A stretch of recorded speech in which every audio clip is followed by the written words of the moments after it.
there, pups. Another day, another kulitan na naman with these free little puppies. Alam na alam kong experience na ito na tuwing sa umaga, pag kagising nyo, puro halik at pagmamahal ang sinasalubong nila sa inyo. Sobra-sobrang pagmamahal. Yan talaga ang gusto nilang ibigay.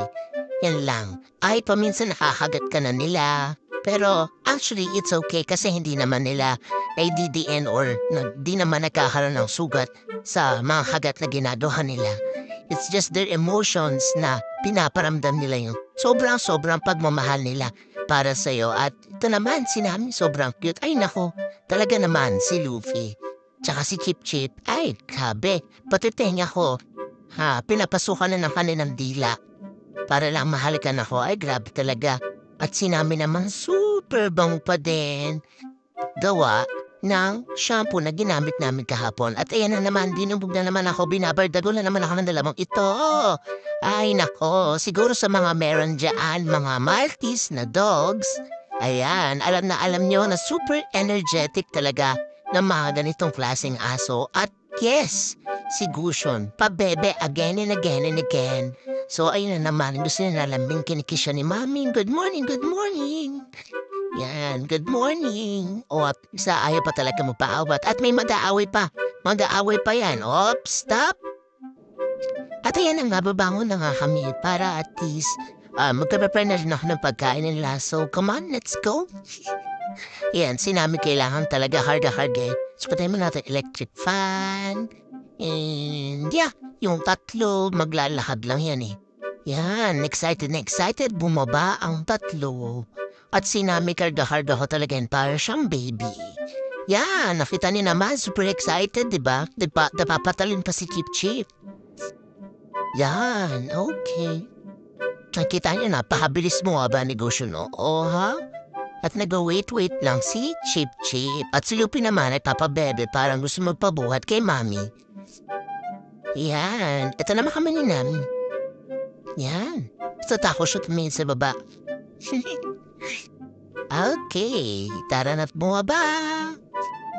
Bumabalik pa si Luffy, oh. At syempre, dahil tinanghali na tayo ng gising, prepare na lang natin yung kanilang food na kakainin. So, nilabas ko lang yung natira nilang ulam kahapon, naglaga ako ng manok, hindi ko siya nilagyan ng kahit anong dilalagay na papalasa na ginagamit pang tao. Okay, so tatandaan niyo yan, guys. Huwag kayong maglalagay ng kahit anong pang tao. So, nilagyan ko lang yan ng moringa powder, and mamaya makikita niyo lalagyan ko din yan ng appetite booster from Shang Puches na chicken liver flavor. Yan. Ito lang yung medyo nakakapagod na part. Siyempre, himahimayin mo yung manok, tatanggalin mo yung buto. Kasi siyempre, wag kayong maglalagay sa big no-known na magpakain ng buto sa inyo pong mga aso or even sa mga pusa. Di po nila talaga pagkain yan yung mga tinik ng isda. Okay po? So, ano pa ba? Yan. Mamaya, lagyan ko yan maya-maya ante pagkatapos maghimay. Yan, mahaba-habang preparation. Medyo binabilis lang natin dito, no? Pero medyo matagal din yan. Yan, at syempre, masarap din yung medyo may sabaw. Yan, nasanglasan nila. Dinagdagan ko pa ng onting kanin, dinurog-durog.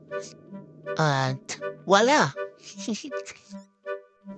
At sarap na naman sila sa prepare ng mami nila. Ayan. At syempre, dahil dyan, happy na naman ang kanilang mga tummies. So that's for all again, guys. See you on our next video. Bye-bye!